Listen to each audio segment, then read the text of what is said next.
आचार्य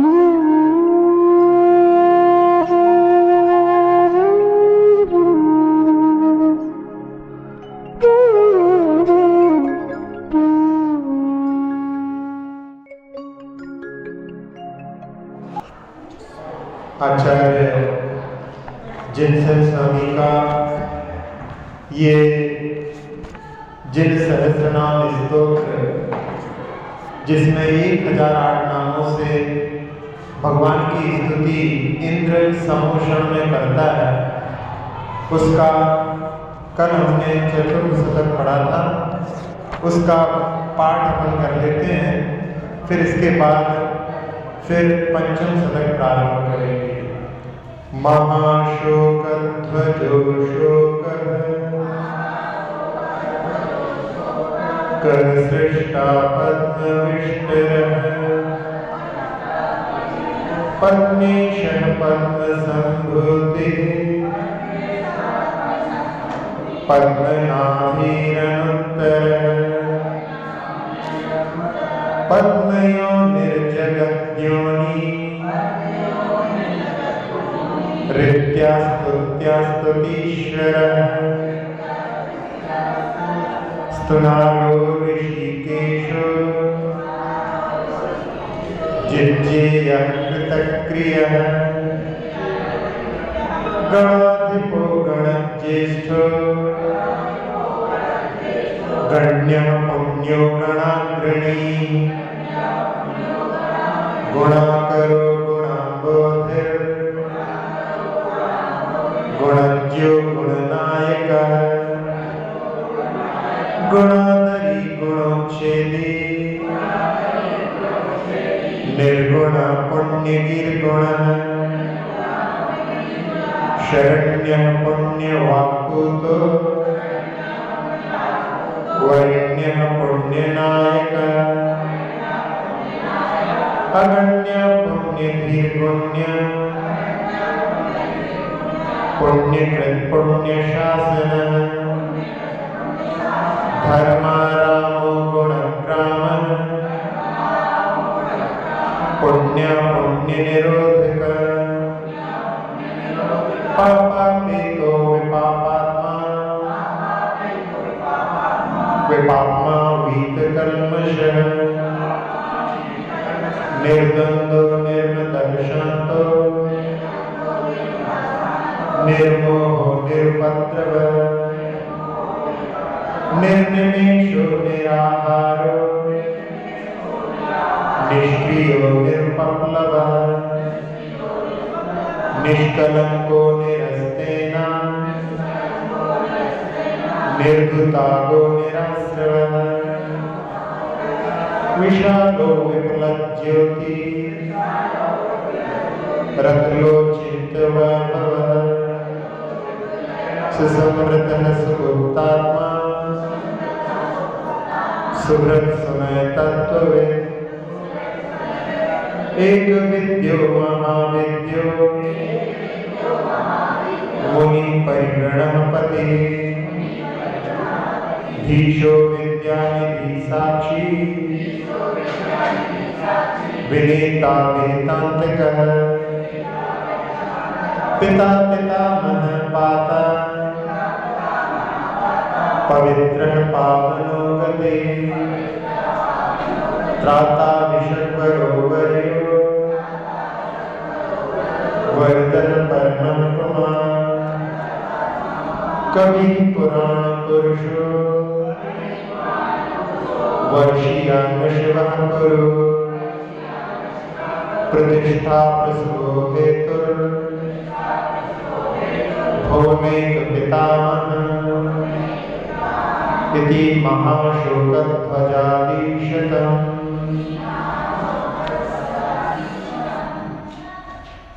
अथ पंचम शतकम, पंचम शतक को प्रारंभ करते हैं। श्री वृक्ष लक्षणाश्लक्षणो लक्षण्यः शुभ लक्षणः निरक्ष पुंडरीकाक्षः पुष्कलः पुष्करेक्षणः श्रीवृक्षलक्षणाश्लक्षणो लक्षण्यर्षो लक्षण निरक्षः पुण्डरीकाक्षः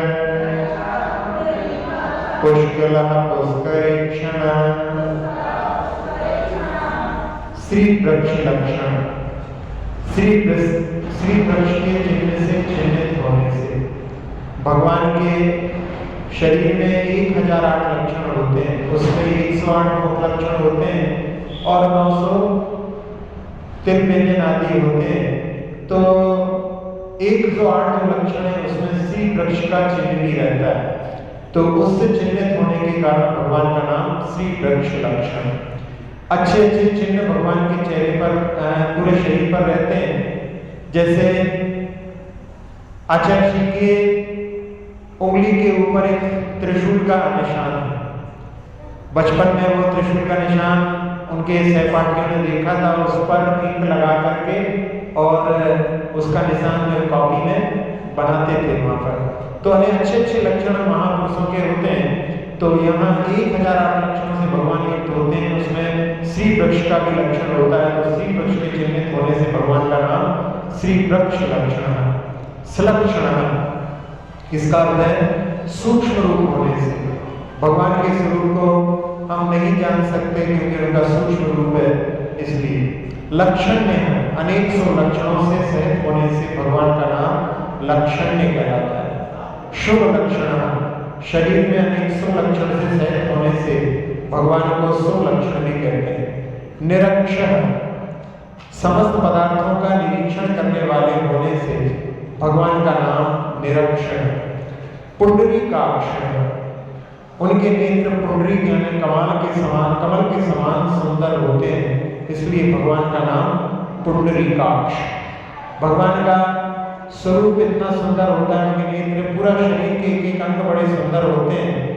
कामदेव के शरीर में और तीर्थंकर के शरीर में ये अंतर रहता है कि भले ही तीर्थंकर कामदेव भी हों, लेकिन कामदेव यदि अकेले होते हैं तो उनका शरीर मन में विकार उत्पन्न करने वाला होता है, और तीर्थंकर का जो रूप होता है वो सब मन के विकारों को नष्ट करने वाला होता है।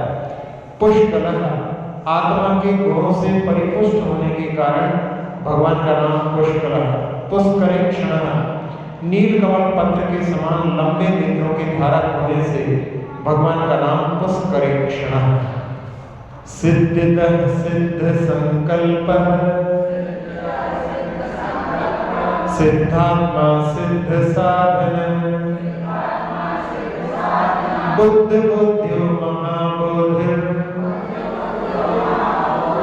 वर्धमानो महर्धिकः। सिद्धितः सिद्ध संकल्पः, सिद्धात्मा सिद्ध साधन, बुद्ध बुद्ध्यो महाबोधिर्,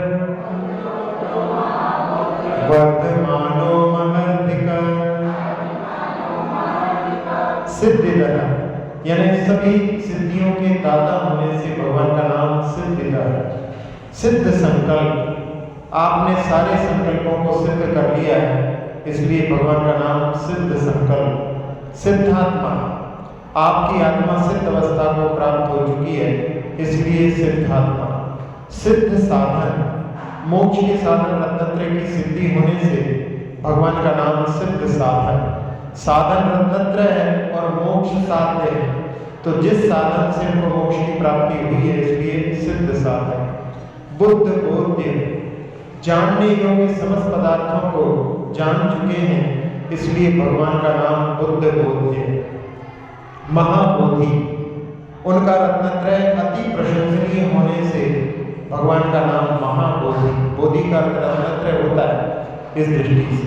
वर्तमान, आपके गुण उत्तरोत्तर बढ़ते रहते हैं, भले ही उनके गुण स्थानों में जैसे छठा और सातवां गुण स्थान मुनिराज की अवस्था में छठे से सातवें में, सातवें से छठवें में हजारों बार कम से कम आना पड़ता है। तो उस समय में जब वो सातवें से छठे में आएंगे तो उस समय में छठे में पहले जहाँ पर थे उसके ऊपर जो है उनका अवस्थान होगा। फिर सातवें के जहाँ थे वहाँ से ऊपर, फिर नीचे आएंगे तो छठे में जहाँ से थे वहाँ से और ऊपर। इस प्रकार से जीवन पर्यंत उनका वर्तमान ही चारित्र होता है। इसलिए आपके गुण उत्तर उत्तर बढ़ते रहते हैं, इसलिए आपको वर्तमान कहते हैं। महर्तिक बड़ी बड़ी रिद्धियों के धारक होने से भगवान का नाम जो है महर्तिक है। गणधर स्वामी जो होते हैं वो केवल ज्ञान को छोड़कर के सारी रिद्धियों के नाथ होते हैं, और जो तीर्थंकर होते हैं, भगवान होते हैं, केवली होते हैं, वो सारी रिद्धियों के नाथ होते हैं। इसलिए बड़ी बड़ी रिद्धियों के धारक होने से महर्तिक। वेदांगो वेदांगो वेद विद्वेद्यो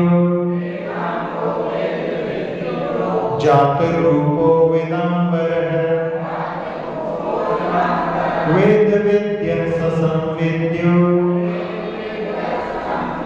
विवेदो वदतांबरः वेदांगो वेद विद्वेद्यो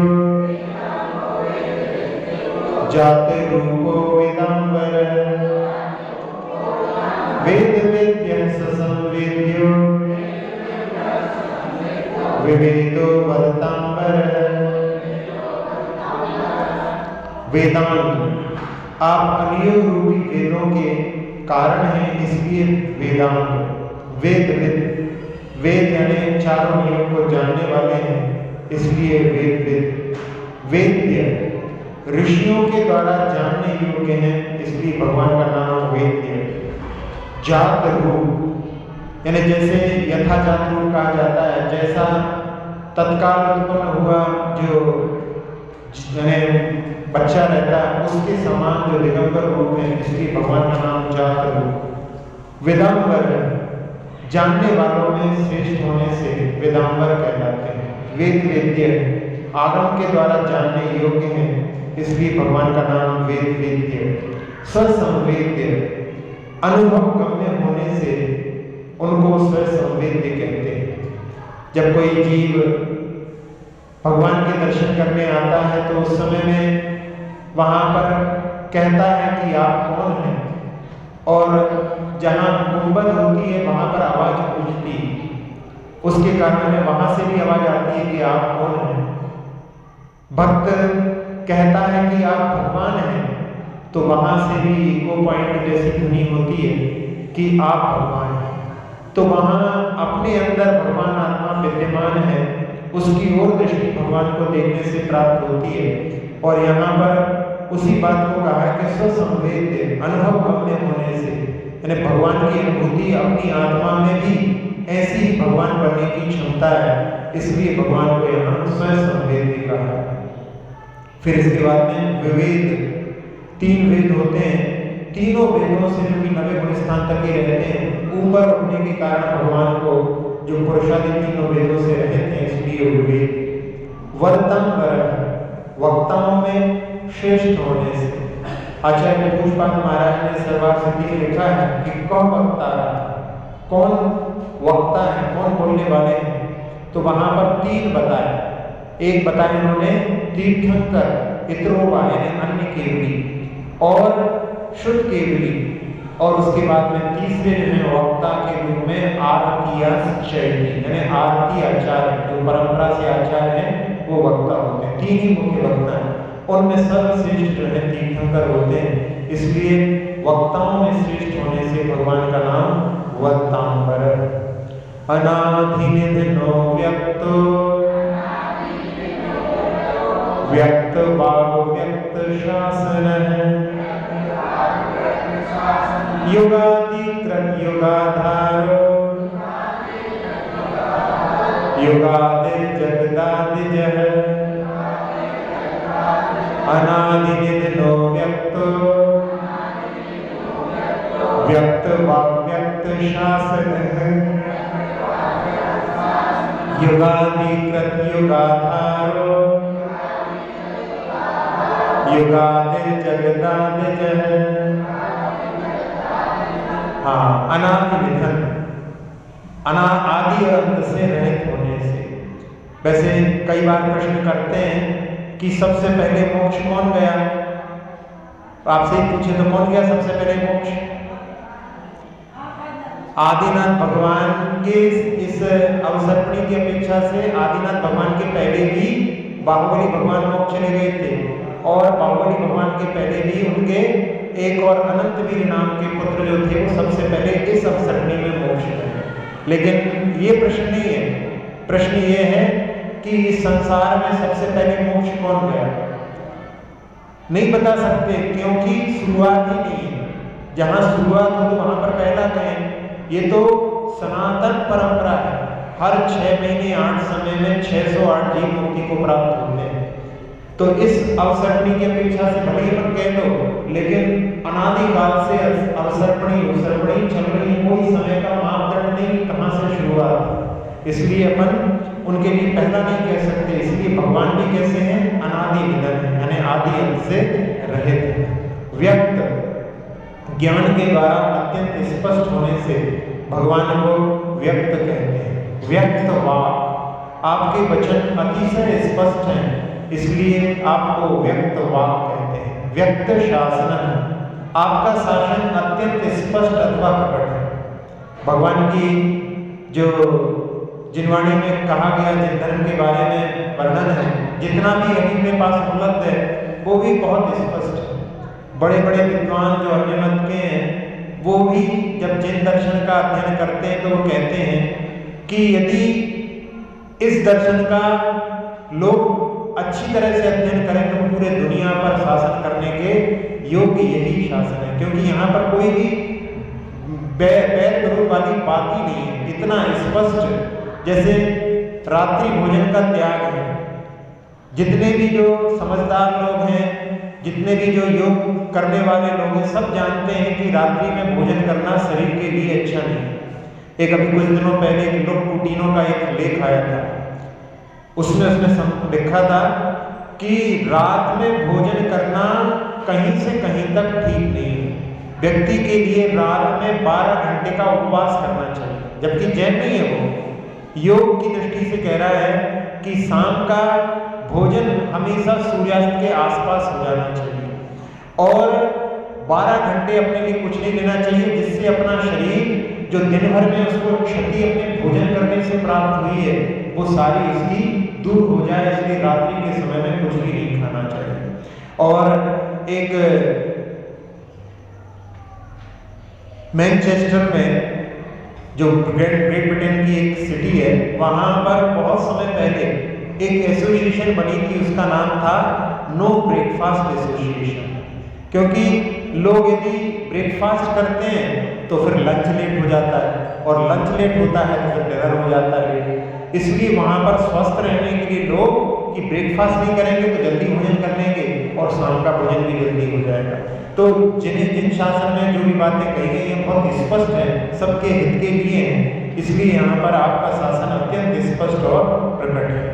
युगाधिकृत, कर्म भूमि युग के आदि व्यवस्थापक होने से भगवान को युगाधिकृत कहते हैं। उस समय में उन्होंने षट कर्म, जब भोग भूमि का अवसान हो चुका था, कल्प वृक्ष जो 10 प्रकार के अपना फल देते थे जिससे जीवन यापन होता था, अब उन्होंने फल देना बंद कर दिया था।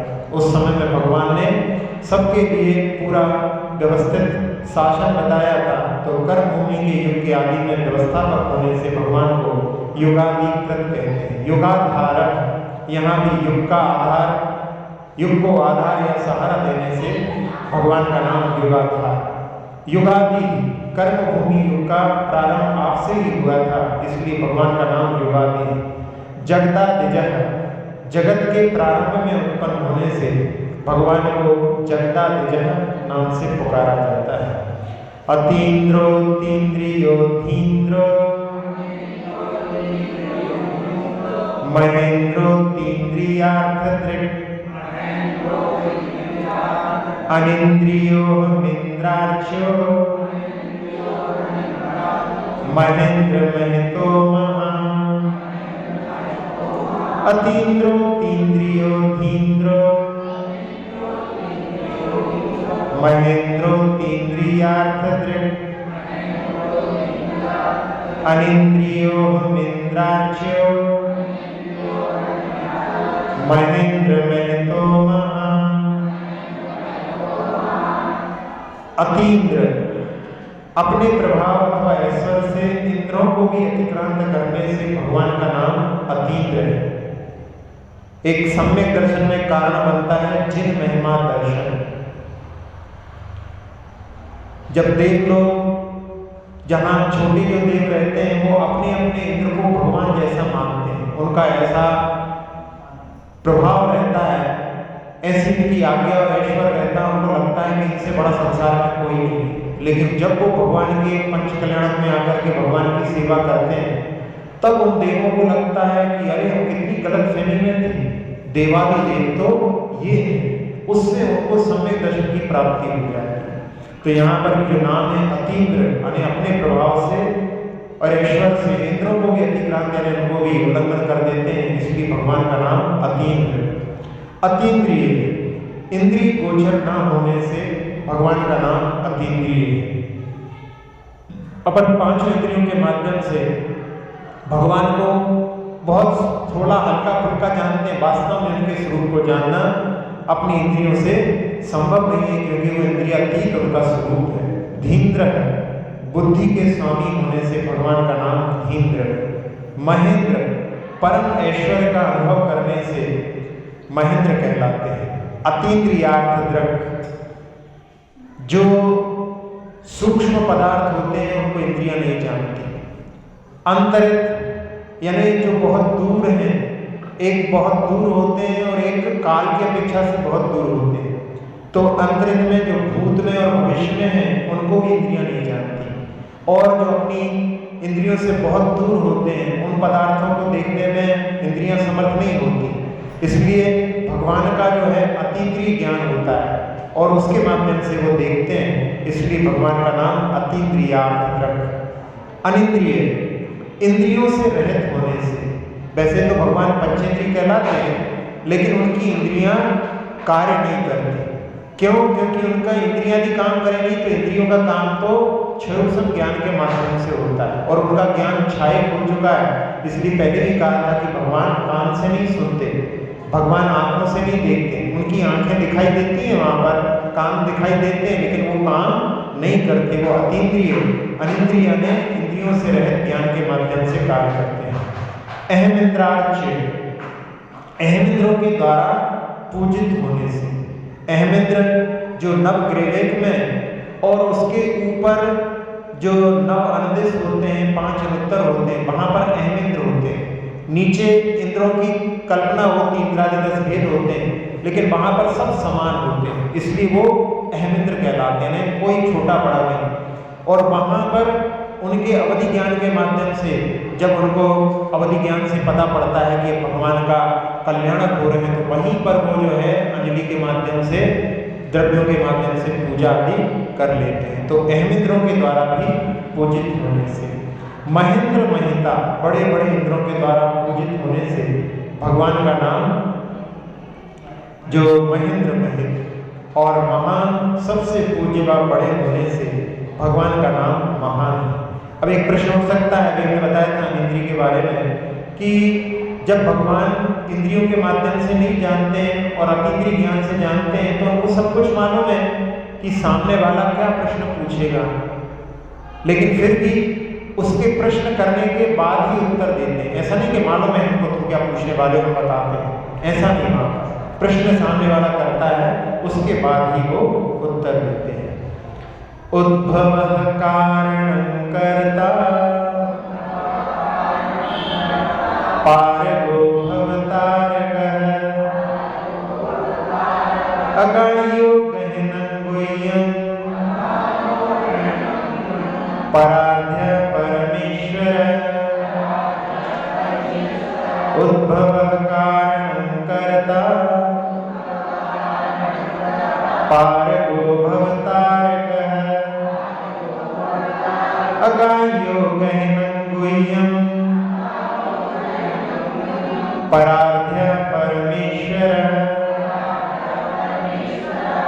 उद्भव, आपका जन्म संसार में सर्वोत्कृष्ट होने से, यानी चरम शरीरी आपका जन्म है कि एक बार जन्म लेने के बाद में पुनः कभी आप जन्म नहीं लेंगे। एक कथानक आता है, थवाच्छा नाम की महिला चौथे काल की घटना कि उस समय छोटा सा पुत्र पूछता है सुबह सुबह, माता ये बाजों की आवाज़ क्यों आ रही है? तो माता कहती है कि पड़ोस में प्रसूति हुई है, किसी बच्चे का जन्म हुआ है। फिर संध्या काल में वहाँ से रुदन की आवाज़ आती है। फिर पूछता है कि अब रुदन की आवाज़ क्यों आ रही है? कि वहाँ पर जिस बच्चे का जन्म हुआ था वो मरण को प्राप्त हो गया। तो मरण होने के बाद क्या होगा? वो फिर जाकर के कहीं जन्म लेगा। क्या मुझे भी मरना पड़ेगा, मुझे भी जन्म लेना पड़ेगा? ये तो संस्कृति का नियम है। जन्म जन्म मरण के चक्कर में संसार में जीव परिभ्रमण करता रहता है। एक बार बीज को बोते हैं, वो वृक्ष बनता है, वृक्ष में फिर बीज लगते हैं, फिर वृक्ष बनता है। ऐसे ही वृक्ष बीज की संतति चलती है। तो क्या माता इसका ये जन्म मरण का चक्कर जो है टूट नहीं सकता? नहीं, ये टूट सकता है। उस बीज को यदि भून दिया जाए फिर वो उगने में समर्थ नहीं होता। तो इसके लिए बीज को कैसे भूना जाता है? तब माता बताती है कि भगवान ने जो रास्ता बताया है, रत्नत्रय की साधना करके ध्यान की अग्नि से बीज को भून सकते हैं। तो छोटा सा पुत्र, वो 8 वर्ष का पुत्र जो है, उसी समय कि मैं अब इस बार बार जो है माता को दुख देने के लिए उनके गर्भ में जन्म नहीं दूंगा, मैं उस जन्म की संतति को नष्ट कर दूंगा। तो वो भी चरम शरीरी हुआ। तो ऐसे ही भगवान ने अपने जो संसार में जन्म उनका सर्वोत्कृष्ट था, उसके बाद उनका पुनः जन्म नहीं होगा, इसलिए भगवान का नाम उद्धव। कारण, मोक्ष के कारण होने से भगवान का नाम कारण। कर्ता, शुद्ध भावों को करने वाले होने से भगवान को कर्ता कहते हैं। पारक, संसार रूपी समुद्र के पार को प्राप्त होने से उनका नाम पारक। भवतारक, भव्य जीवों को संसार समुद्र से तारने वाले होने से भगवान का नाम भवतारक है। अगाइए, आपके गुणों को कोई समझ नहीं सकता, क्योंकि भगवान का स्वरूप इतना महान है कि उनको छद्मस्त जानने में समर्थ नहीं हो सकता। विशापाहार स्तोत्र में एक काव्य आता है, उस काव्य में कि हमारा शरीर वृद्धि को प्राप्त हो रहा है, बढ़ते हैं धीरे धीरे छोटे से, और उसमें श्वास भी लेते हैं, फिर अपनी पलकें भी झपकती हैं। इतनी सब चीज़ों को कि इसका मतलब है कि इसमें जीव है, फिर भी अपनी आत्मा को जानने में जो मूढ़ है, इतनी सब प्रकट चीज़ों के बाद में भी अपने आप को नहीं जान पाता, तो जिनके ज्ञान में पूरा लोकालोक झलक रहा है, उनको कैसे जान सकते? मतलब हम भगवान के स्वरूप को समझने में समर्थ नहीं। इसलिए यहाँ पर कहा अगाई। गहना, अतिशय गंभीर होने से भगवान का नाम गहन।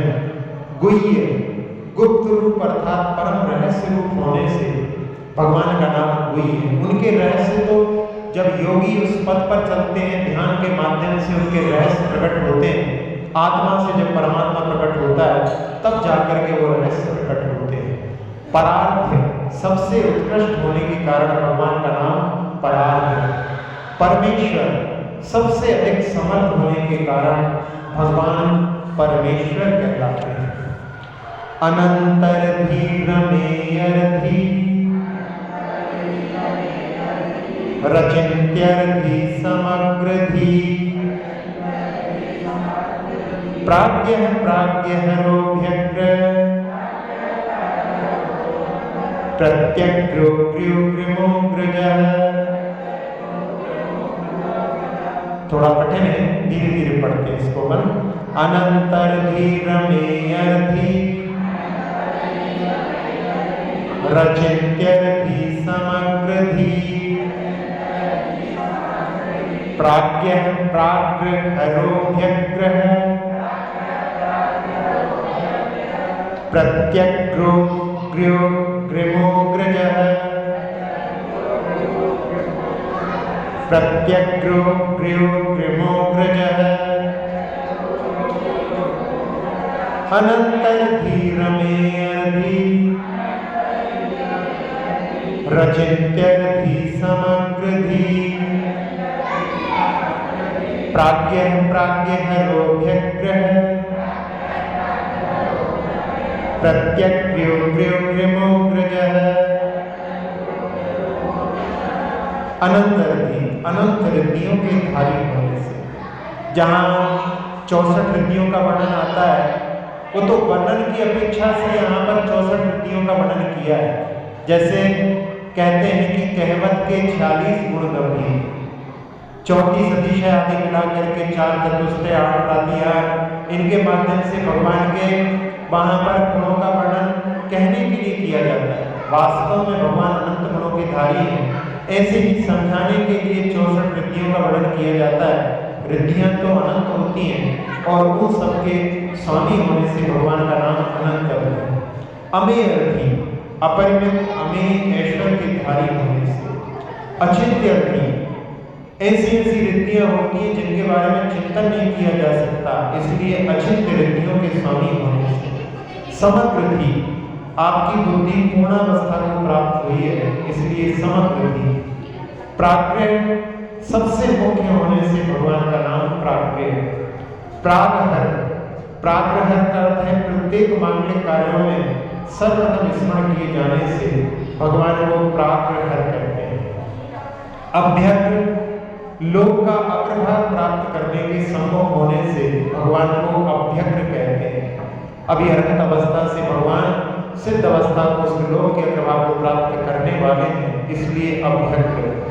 प्रत्यग्र, समस्त लोगों से विलक्षण होने से, सारे संसार से बिल्कुल विपरीत, इसीलिए कहा जाता है कि परे मोक्ष हेतु अपरे संसार हेतु, यानी दोनों विपरीत दिशाएं, सबसे विलक्षण भगवान होते हैं, इसलिए यहाँ पर उनके लिए प्रत्यग्र कहा।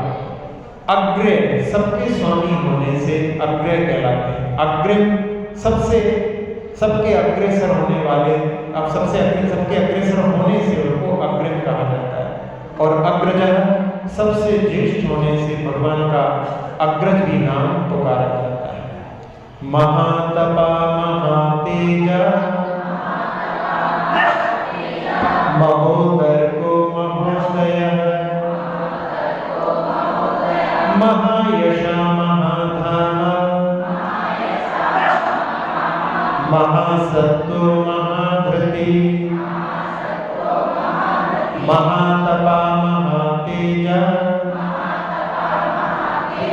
महोदर को महोदय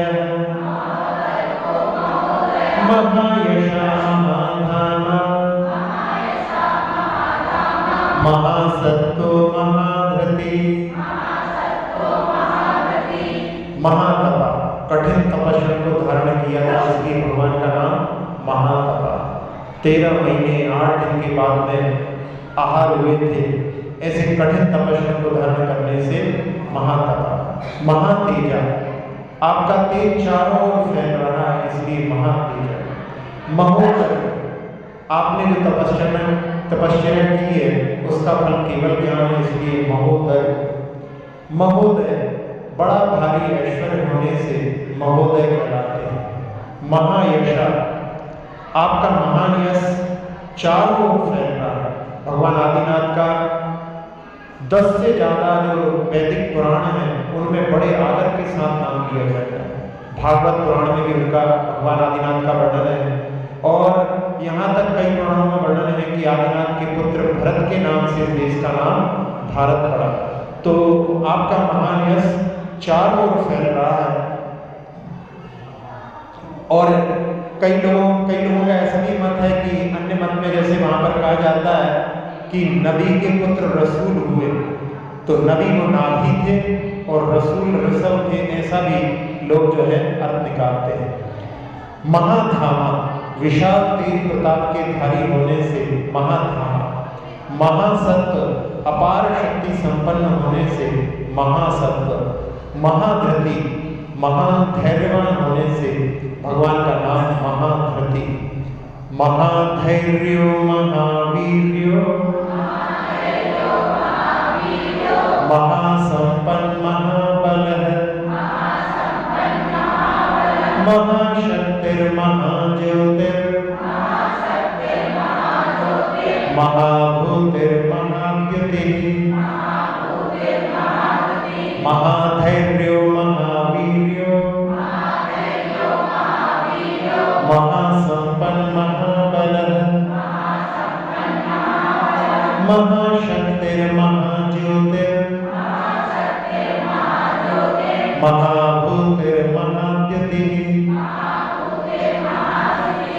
महाधैर्य, कभी भी अधीर नहीं होने से महाधैर्य, महावीर, अनंत वीर, अनंत शक्ति के भारी होने से, महासंपत, समोषण रूप अद्भुत विभूति के धारक होने से महासंपत, महाबल, अत्यंत बलवान होने से, महाशक्ति, अनंत शक्ति के धारी होने से, महाज्योति, अतिशय कांतिवान होने से, महाभूति, अपार वैभवशाली होने से।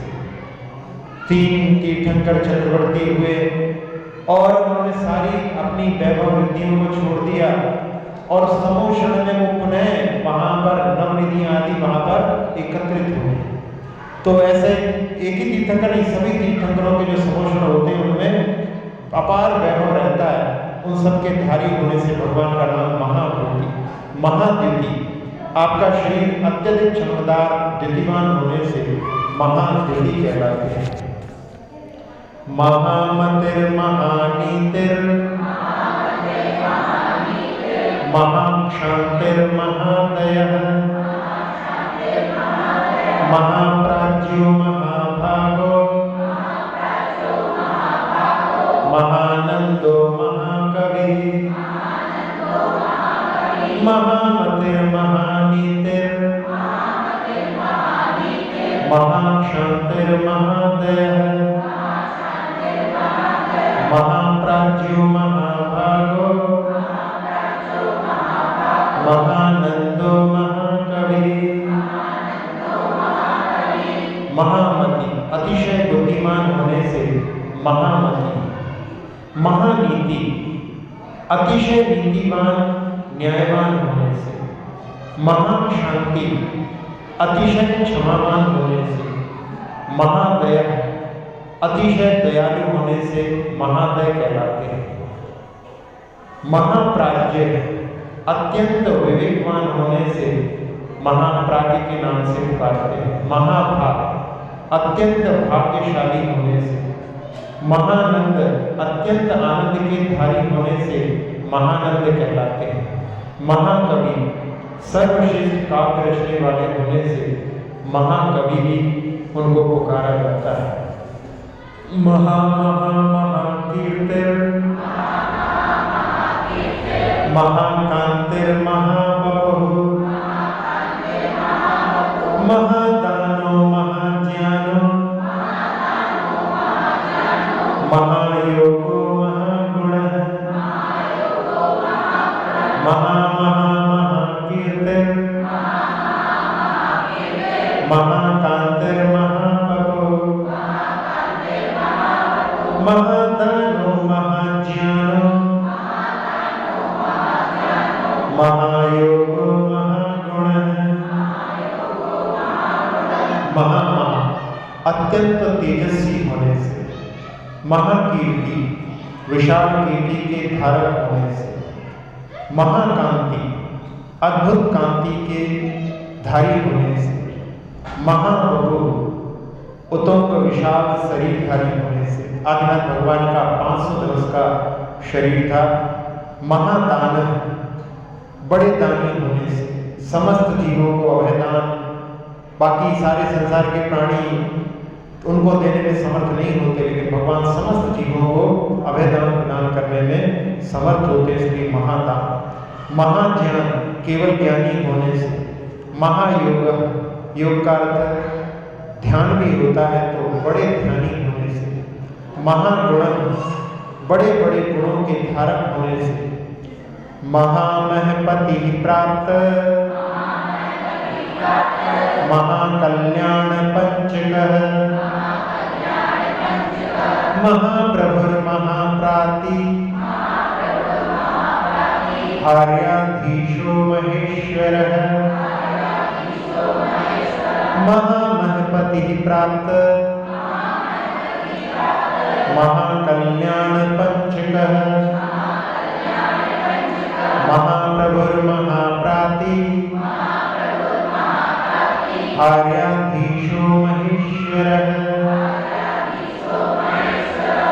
महामहपति अनेक बड़े बड़े उत्सवों के स्वामी होने से सारे उत्सव उनके इंद्र के द्वारा संपादित होते हैं, इसलिए अनेक बड़े बड़े उत्सवों के स्वामी होने से महामहपति प्राप्त महाकल्याण पंचकः, जहाँ हर कल्याण उनका गर्भ कल्याण, चाहे जन्म कल्याण, दीक्षा कल्याण, फिर ज्ञान कल्याण और निर्वाण कल्याण, सभी पांचों कल्याण इंद्र के द्वारा सारे चतुर्निकाय के देवों के द्वारा संपादित होते हैं।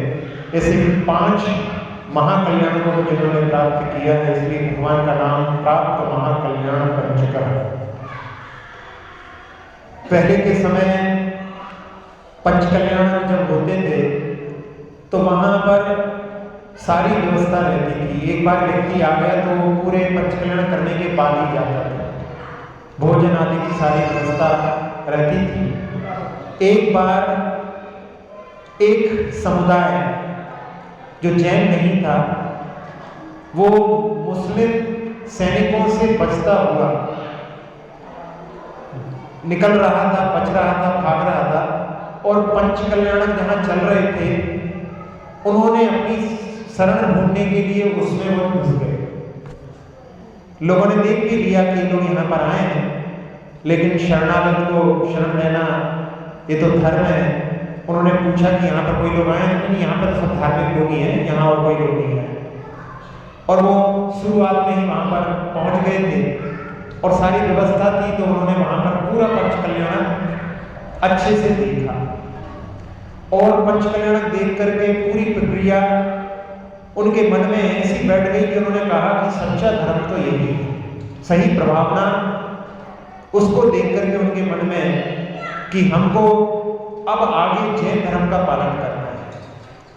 तो उन्होंने वहां पर निवेदन किया मुखियाओं से कि हमको जैन बना लो, हम भी जैन धर्म का पालन करना चाहते हैं। तो उन्होंने कहा भाई जैन धर्म की जो आचार संहिता है बहुत कठिन है, सब लोगों के बस की बात नहीं है। उन्होंने कहा बताओ, हम हर चीज करने के लिए तैयार हैं, आप कहो तो हम अपना सर्वस्व पूरा पैसा देने के लिए तैयार है, लेकिन हमको जैन बना दो।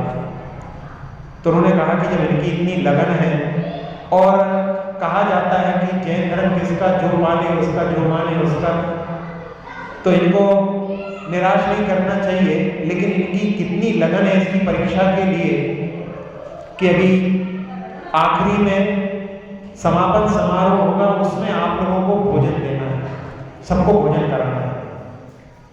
ने कहा हाँ अच्छी बात है, हम सबको भोजन करा देंगे, कोई दिक्कत नहीं। कहने नहीं, इतनी सी बात नहीं है, आपको भोजन बना करके कराना है, लेकिन ना तो वो लकड़ी से बने और ना कंडे से बने। उस समय यही 2 साधन थे। तो कहले फिर कैसे बनाएंगे? कहले यही तो आपके सामने रखी है बात। इसके बाद यदि आप सब लोगों को भोजन कराने में समर्थ हो तो फिर अपन उसके बारे में आगे बात करें। तो उन्होंने कहा कि हम प्रयास करते हैं, और उन्होंने अपनी महिलाओं को जैन महिलाओं के पास भेज करके किस प्रकार का भोजन करते सारी जानकारी ली। और कुछ पुरुष उधर इंटीरियर में जो रहते हैं वहाँ पर जाकर के उन्होंने देखा कि क्या चीज़ मिलती है जिससे हम भोजन बना सकें। तो वहाँ पर उनको कपास की खेती होती थी, तो रुई और घी भी बहुतायत मिलता था। तो उन्होंने रुई के वहाँ पर जो है दीपक जला करके भोजन तैयार किया। दीपक पे कैसे भोजन बना होगा आप सोच सकते हैं। और उसमें भी कमी पड़ गई तो उन्होंने अपने कपड़ों को जला करके भोजन बना करके वहाँ पर भोजन कराया। तब उनको वहाँ पर जैन धर्म में जो है शामिल किया गया। सोचे कि जैन धर्म की लगन कैसी उनको देख करके हुई। तो ऐसे जो है महापंचकल्याण का प्रभावना का कार्य होता है। तो यहाँ भगवान का नाम कहा है प्राप्त महाकल्याण पंचकः। फिर महाप्रभु सबसे बड़े स्वामी होने के कारण में भगवान को महाप्रभु कहा जाता है। जब भक्ति की अंजलिका जो आचार्य धर्मपद महाराज ने लिखी है उसमें लिखा है कि वो 32 देवोंद्रों के द्वारा पूज्य होते हैं। फिर बाद में बलदेव, वासुदेव, चक्री ऋषि मुनि यति अनगात सबके द्वारा सहस्र जो स्थितियों के स्वामी होते हैं, ऐसे भगवान होते हैं। तो सबसे बड़े स्वामी होने के कारण भगवान का नाम महाप्रभु, महाप्रातिहार्याधीश, जो अशोक वृक्षादि 8 महाप्रातिहार्य के स्वामी होते हैं, इसलिए भगवान का नाम महाप्रातिहार्याधीश। और महेश्वर सब देवों के अधीश्वर होने से भगवान का नाम महेश्वर कहा जाता है। इति श्री वृक्षादि शतक, इति श्री वृक्षादि शतकम, इति श्री वृक्षादि शतनाम धारक जिनेभ्यो नमो नमः। अब अपन इसका पाठ शतक का फिर से कर लेते हैं। श्री वृक्ष लक्षणाश्लक्षणो लक्षण्य शुभ लक्षण निरक्षण पुण्डरीकाक्षः पुष्करः पुष्करीक्षणः सिद्धिदः सिद्ध संकल्पः सिद्धात्मा सिद्ध साधनः बुद्ध बुद्ध्यो महाबोधिर् वर्धमानो महर्थिकः वेदांगो वेद विद्वेद्यो जातरूपो वेदांबरः वेद वेद्यः ससंवेद्यो विवेदो वदतांबरः अनादिनिधनो व्यक्तो व्यक्तो वाग्व्यक्त शासनः युगादिकृत युगाधारो युगादिर्जगदादिजः अतीन्द्रोतीन्द्रियोधीन्द्रो महेन्द्रोतीन्द्रियार्थदृक् अनिन्द्रियोऽहमिन्द्राच्यो महेन्द्रमहितो उद्भवः कारणं कर्ता पारको भवतारकः अगम्यो गहनं गुह्यं परार्ध्य परमेश्वरः अनन्तर्धीरमेयर्धि प्रचिन्त्यर्धि समग्रधि प्राज्ञ प्राज्ञहरोऽभ्यग्रः प्रत्यग्योऽग्र्योऽग्रिमोऽग्रज महातपा महातेजा महोदर्को महोदयः महायशा महाधाम महासत्तो महाधृति महाधैर्यो महावीर्यो महासम्पन्न महाबलः महाशक्तिर्महाज्योतिर् महाभूतिर्महाद्युतिः महामतिर्महानीतिर् महाक्षान्तिर्महादयः महाप्राज्यो महाभागो महानन्दो महाकविः महाकीर्तिर् महाकान्तिर्महावपुः महादानो महाज्ञानो महायोगो महागुणः महामहपति प्राप्त महाकल्याणपञ्चकः महाप्रभुर्महाप्राते हार्याधीशो महेश्वरः उतिश्री वृक्षादि शतम्। चलिए अब ध्यान करते हैं पर थोड़ा।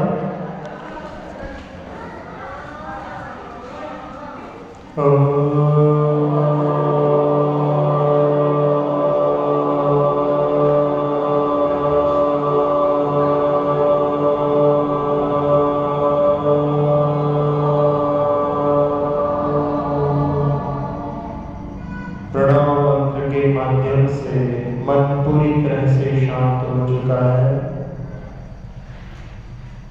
अपने नाभि स्थल पर एक समोषण देखिए।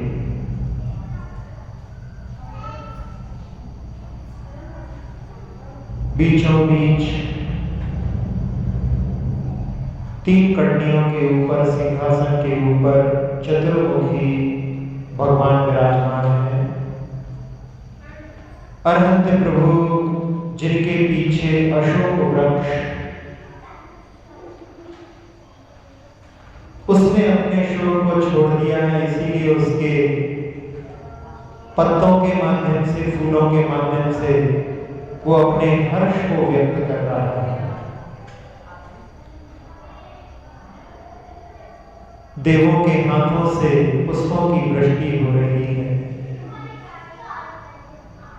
जितने भी 12 सभाओं में जीव बैठे हुए हाथ जोड़ करके, उनके सबके हाथ पुष्पों से भर गए। भूतकाल के तीर्थंकर का सार्थक नाम पुष्पांजलि। दुर्दुभी का नाम हो रहा है, मानो मोह पर भगवान की विजय का ही नगाड़ा बज रहा।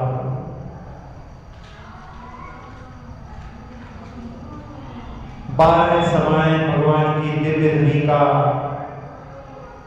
पान करके अपने अपने भावों को उच्च उच्च स्थानों पर लेकर के जा रहे हैं।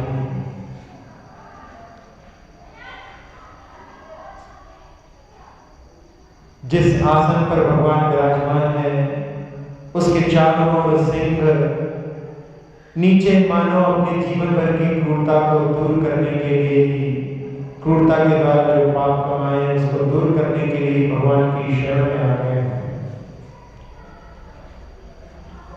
3 छत्र ऊपर भगवान के, ऐसा लगता है मानो भगवान के द्वारा पूरे लोक को प्रकाशित करने पर, चंद्रमा का अधिकार छीनने पर वो 3 रूप बना करके और सारे तारों के साथ में भगवान की सेवा में उपस्थित हो गया है। चवर ढूंढे जा रहे हैं, बहुत नीचे जाकर के ऊपर उठते हुए वो चवर मानो कह रहे हो कि जो इन भगवान के चरणों में झुकेगा वो स्वर्ग और मोक्ष अवस्था को शीघ्र ही प्राप्त होगा। भगवान का महामंडल पूरी 12 सभाओं को व्याप्त किए हुए हैं। उनकी आभा ने ब्रह्मरंध्र के माध्यम से मस्तक में प्रवेश कर मस्तक के समस्त विकारों को दूर कर दिया है। नेत्र, नासिका, मुख, कर्ण के विकारों को दूर कर पूरे मुख को चंद्रमा के समान चमका दिया है। कंठ और फेफड़ों के विकारों को दूर कर हृदय की एक ध्वनि को स्वच्छ और स्वस्थ कर आह्लाद और आनंद से भर दी। छोटी आंख, बड़ी आंख, किडनी, लीवर सभी अंतर अवयवों को स्वस्थ कर मेरुदंड, पीठ, कमर, गर्दन, कंधों की पीड़ा को हरते हुए हाथों में वो आभा मंडल उतर रहा है।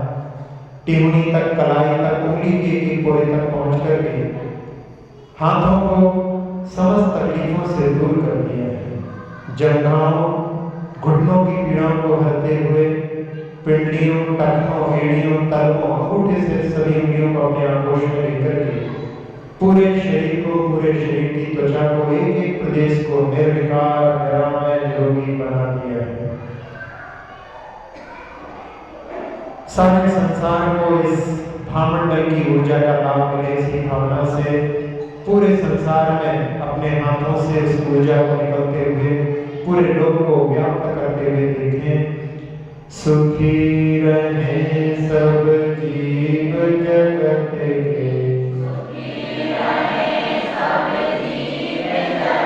कोई कभी ना घबरावे, सुखी रहे सब जीव जगत के,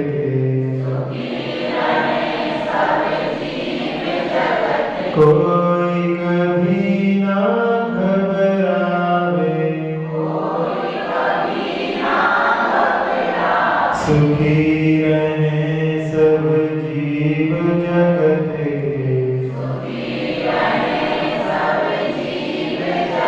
कोई कभी ना घबरावे।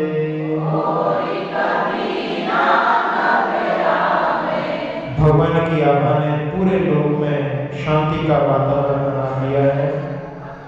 पुनः अपने नाभि के स्थान पर समोषण को देखें।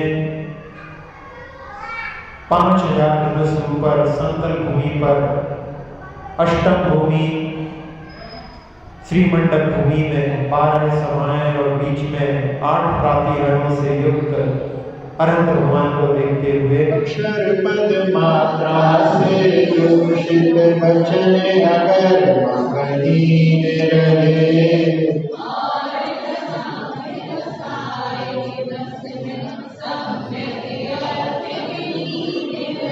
जिन वाणी माता मेरी उन सब त्रुटियों को क्षमा करे,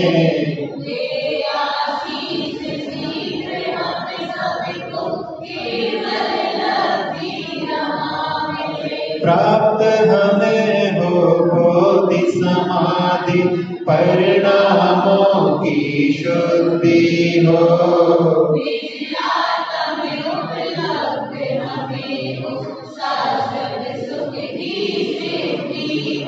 चिंतित वस्तु दात्री माता चिंतामणि उपमा भाती,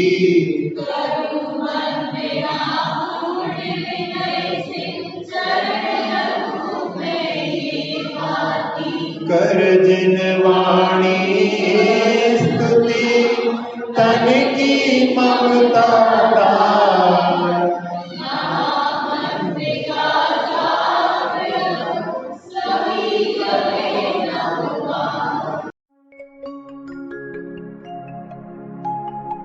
Mm-hmm.